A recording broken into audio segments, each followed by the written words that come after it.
Hello Hello. there, Hey, how are you doing? Hello. How's it going? Dr. Wong. It's going good. It's How are you going doing? good. How are you? Good. I'm pretty good. Yeah, it's been a busy day, but I'm happy to be here with you for this interview. Good. Thank you. Yeah, it's been a busy day for us as well, but we're very, very happy for you to Mhm. attend this interview with us. Yeah. Tell me a little bit about what's happening. So, tell me about your class and about this assignment. Yeah, of course. So I'm Lucas. I'm Lucas Doman. This class is for our intellectual life and alien worlds class.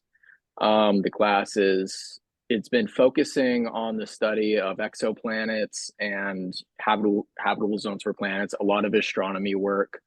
And for this assignment, we all the students have gotten into groups, and these groups have selected certain scientists to interview so we can get more of an in-depth look of their work in the field, what they study precisely. And in this case, we researched you, and we enjoyed the fact that you are an astrobiologist, that you specialize in planetary science. So we wanted to get to know more about you and see what you do. Sounds good. Are you all majoring in various different fields, or are you all astronomers, or what's your background? Yeah, so I'm majoring in biology. I'm gonna do my best to minor in astronomy as well. Okay. And then I'm not quite in astronomy or biology, but I'm in the medical pathway at the moment, hoping to be nurse practitioner.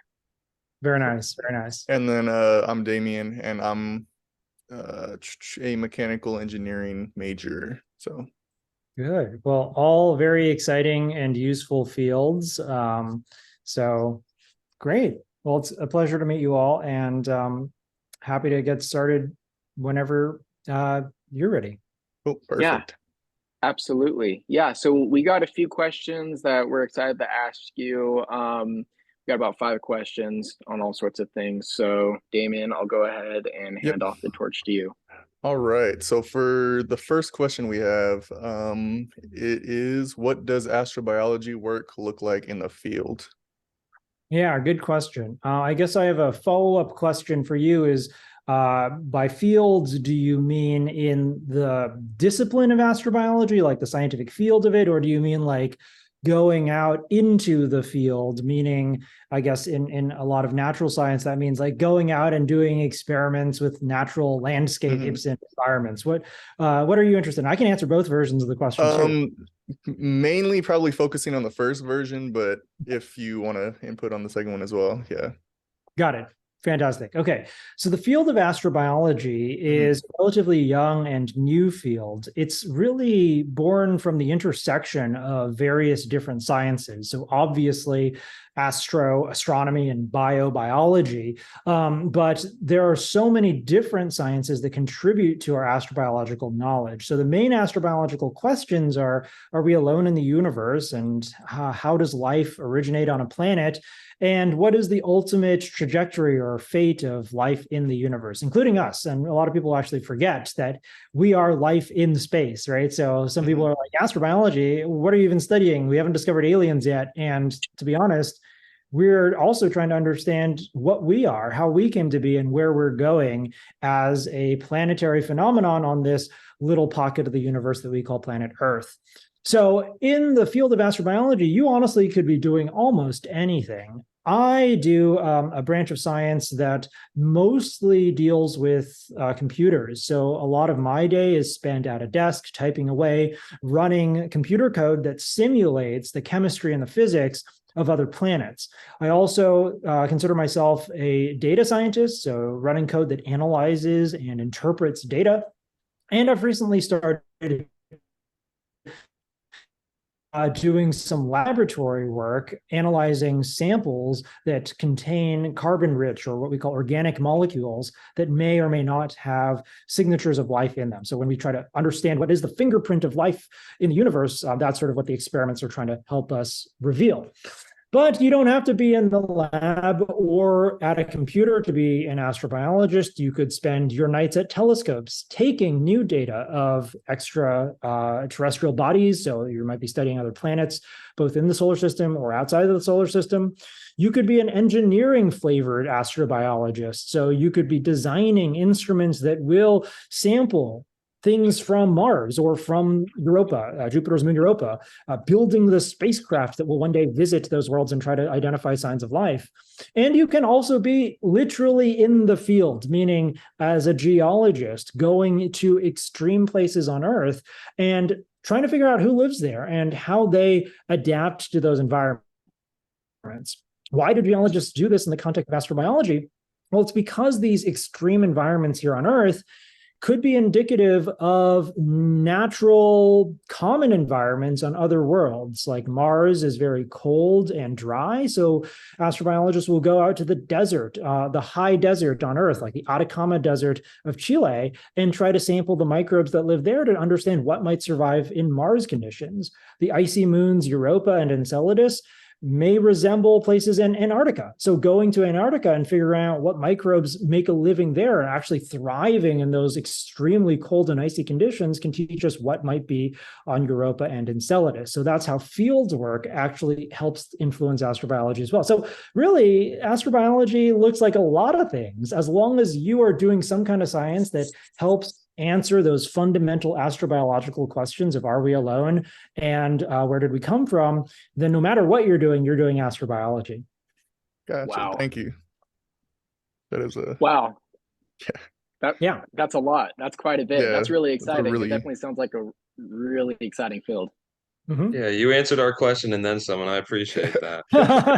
No problem. I mean, look, this is why I love being an astrobiologist. This is why I get up every morning excited. It's because I get to think about all these different aspects of the universe, but I also get to talk to really cool people who are, one day I might be talking to a physicist and the next day an astronomer and the next day like an oceanographer. And they all have something to contribute to this really tough question. And that's what I love. Wow. Yeah. Very interdisciplinary. That's very cool. Exactly. And you seem very enthusiastic about it as well. It's very exciting. Cool. Okay, well, so I have another question. So I was going to ask, what courses and majors would you recommend to students that are interested in pursuing astrobiology? Yeah, so this is very related in that, again, you could be doing literally anything as long as you're using your scientific apparatus or methods and techniques to address an astrobiological question. So it doesn't actually matter too much, but there are some traditional routes to getting into astrobiology. So I'll talk about my experience first. I majored in planetary science when I was in college because I figured, if I can't study aliens yet, I might as well study where aliens might live. So I majored in planetary science and, got a doctorate in planetary science as well. But there are all sorts of different ways you can approach astrobiology. I know people who have gone the sort of chemical or biochem route. So being in the lab, mixing chemicals, trying to understand how the origin of life occurred on early Earth. You could also be a geologist or a geobiologist, again, trying to understand how those extreme microbes live in their wacky environments. So you could have a biology background. And then obviously you can have an astronomy background too, and learn how to use telescopes to find out new things about the universe. And as always, with so many different fields, knowledge in computer science really helps too. My office mate is a data scientist by training, and we work really well together because he has all of the coding know-how to process the data, and I understand physically and chemically what that data means about that particular planet or whatever. And so we work really well together. And so I would recommend to any person who wants to become an astrobiologist to choose the kind of science that you really enjoy doing. Now, this is very crucial because you're going to be doing it for the rest of your life if you go into academia and science. So it's important that it makes you happy. For instance, certain types of laboratory work I've discovered do not make me happy. They make me extraordinarily anxious. And, there's just certain things that you do with your hands that I'm just not very good at, right? And so I chose a type of science that sort of like avoids some of those areas. I would recommend that you choose the kind of science that inspires you, that you're good at, and then get really, really good at that thing, and then use your knowledge to then turn upon an astrobiological question and say, based on, I'm really good at using telescopes, or I'm really good in the lab pipetting, or I'm really good at the computer crunching code. now with that skill set, let's go tackle an astrobiological question. Nice. Wow. Okay. Cool, thank you. And then I guess the next question we had was, what is the most interesting exoplanet you've researched? So have you guys learned about the TRAPPIST-1 planets? Has that come up in class yet? It has, yeah. Yeah. Cool. Well, that's my answer. So the TRAPPIST-1 planets, as you probably have heard from Professor Jackson, this group of 7 roughly Earth-sized planets orbiting a very small, dim red star. And the reason why they're so interesting to study is because they span the entire sweep of the habitable zone and more, right? So there are a couple of planets that are way too hot to be habitable and probably are either bare rocks or exovenuses. Right now, actually, I think we almost certainly know they're more like bare rocks than Venuses, because the James Webb Space Telescope has studied them and failed to detect an atmosphere on them. I think it would have detected a Venus-like atmosphere if it was there. So they've probably just been blasted by their star because they're so close to no longer have an atmosphere.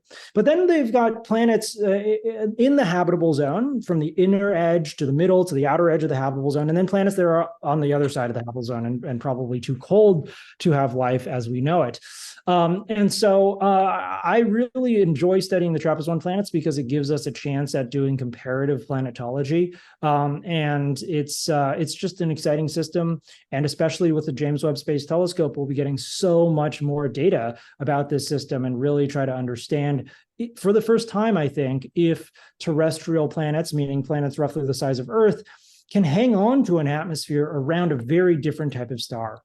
And that's really crucial because TRAPPIST-1 orbits, or the TRAPPIST-1 planets orbit a star called TRAPPIST-1. And that star is of a very different breed than our sun, but it's the most common type of star in the galaxy. Like 70% of the stars in our galaxy are like TRAPPIST-1 and not like our sun. So it's really important to understand if planets around those types of stars can support life. And I think TRAPPIST-1 will be our first glimpse at trying to answer that question. Wow. So with the TRAPPIST-1 star, is that an M class star? Exactly, M class star. Okay. Wow. Okay. All right. So going along with that, I had another question that I wanted to ask. So going along, with that, it's interesting with that TRAPPIST-1 answer. Do you have any ongoing planetary research at the moment that you would like to share with us?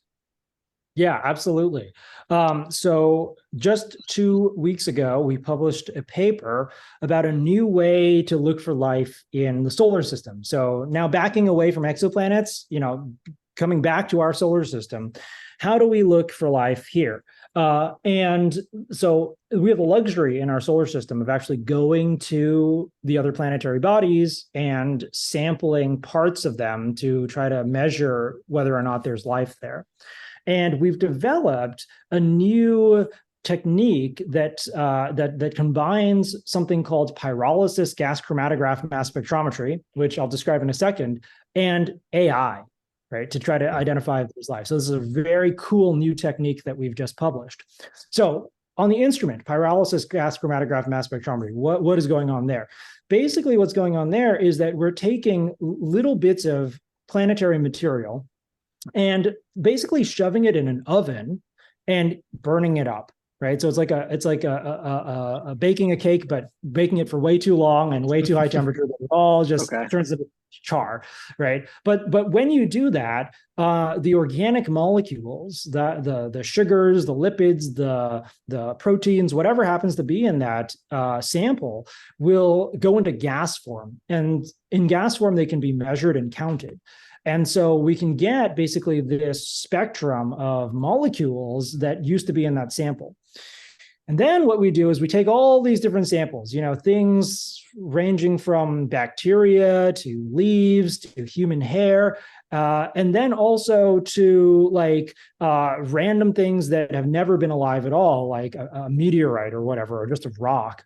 And then we train a machine learning algorithm to basically learn the difference in the patterns of organic molecules that it's detecting in different samples to determine if a new sample is alive or not. And so after it is learned what patterns correspond to something that used to be alive and what patterns correspond to something that was never alive, we can then take a brand new sample that it's never seen before and use this algorithm to classify, is that alive or not?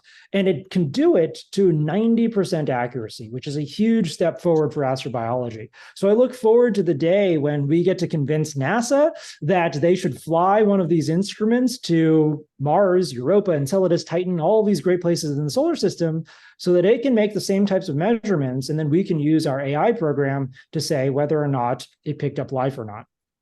Wow. That's That's awesome. intense. Wow. Yeah.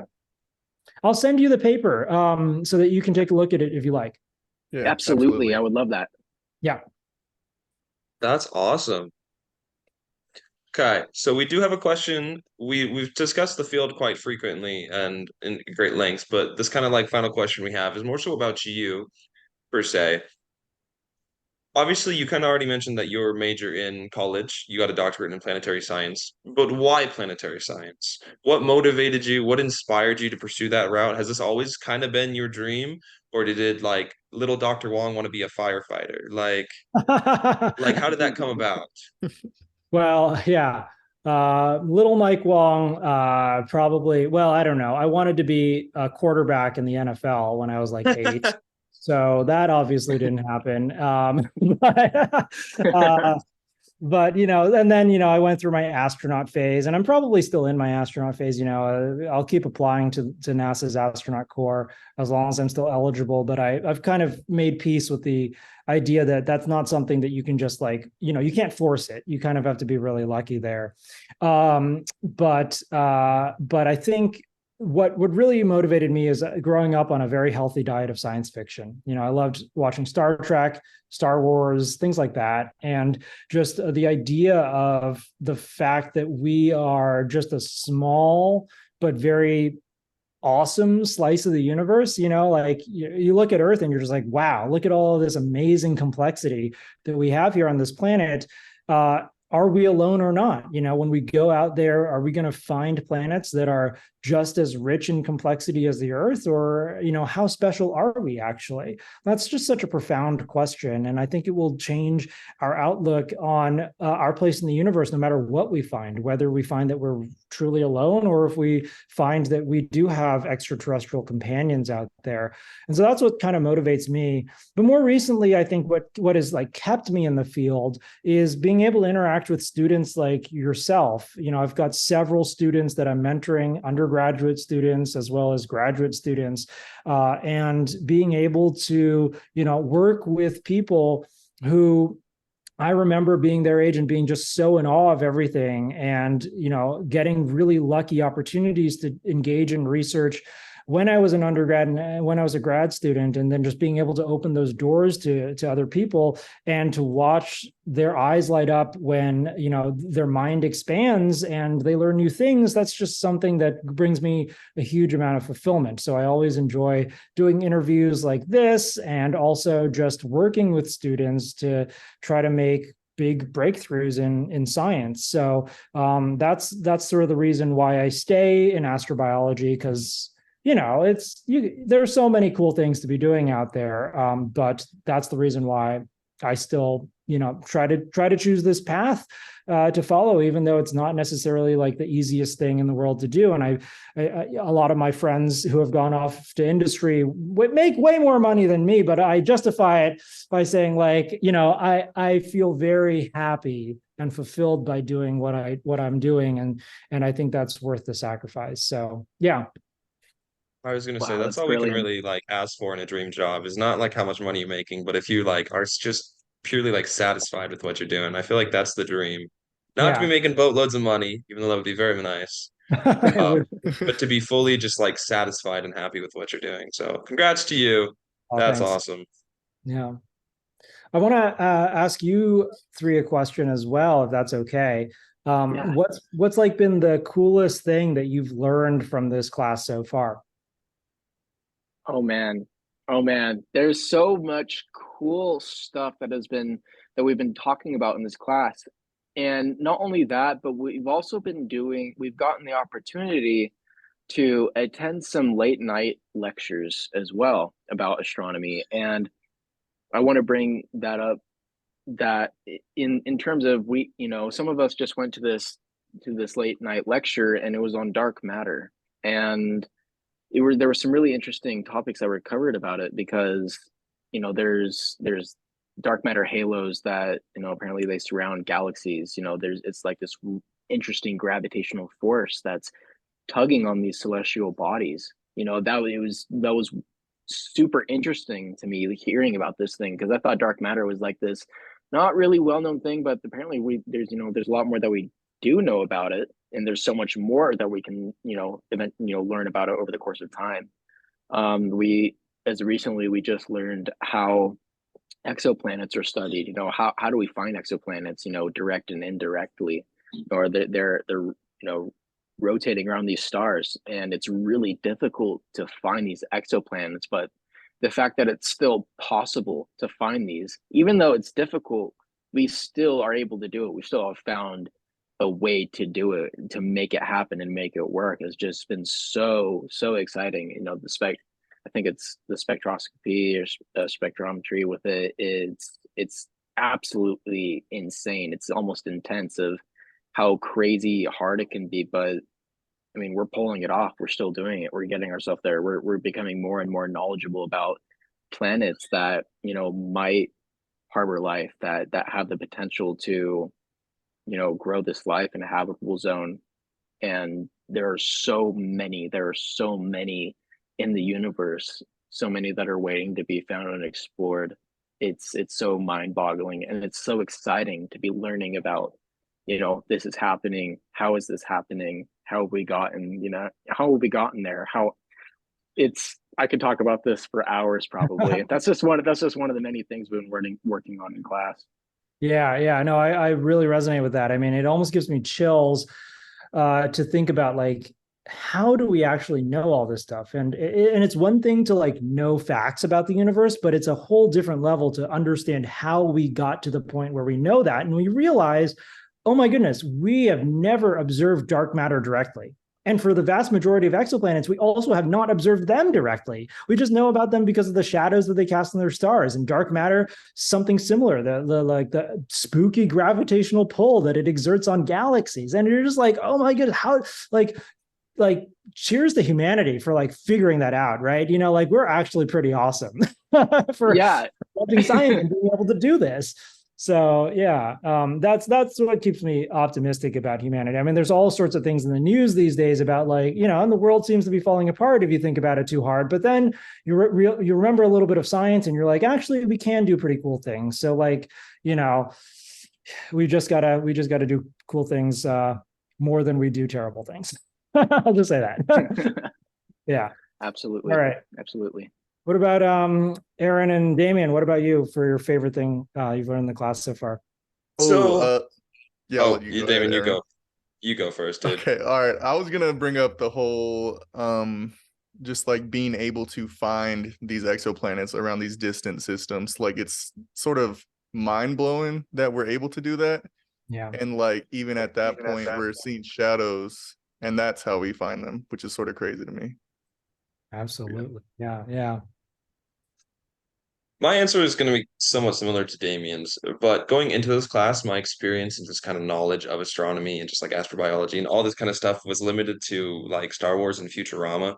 So it's like my like very limited, very lack. And so honestly, every single concept that I'm learning is kind of mind-boggling and just very like it's so like expansive, and it's sometimes hard to like think about, and it's, lack of a better term, awesome is what it is. And so especially when we're talking about the discovery of the exoplanets and just what could be out there, and even just what we discussed now with you about like the outer zone and all that sort of stuff. I unfortunately have not been able to attend the late night lectures, but I've heard many good things about them, and I am looking forward to attempting to make some of the ones that we have left. So yeah, and with your like medical expertise, one day, one of the biggest issues about space travel is sort of the degradation that the human body experiences when we go into weightlessness. And as we embark on longer and longer missions to the moon and then eventually to Mars, we're going to need people with your expertise, literally astrobiologists, medical astrobiologists, to like help the astronauts not suffer too much bone loss, muscle fatigue, people's eyeballs like literally deform because we're used to Earth gravity, but you leave Earth gravity and all of a sudden our bodies do wacky things. And then, of course, for Damien, your mechanical engineering expertise, if you choose to do so, you're going to be the one enabling all of this to happen, right? Because space doesn't really happen without rockets or telescopes. And who are the people who build those? The engineers. So we scientists have a lot of appreciation for engineers. They can be a little bit hard to work with every once in a while. Feel like they speak a different language from us, but yeah, no, there's a really great symbiosis there. And then Luke, I hope you continue going down your route of melding biology and astronomy, because that's where it's at.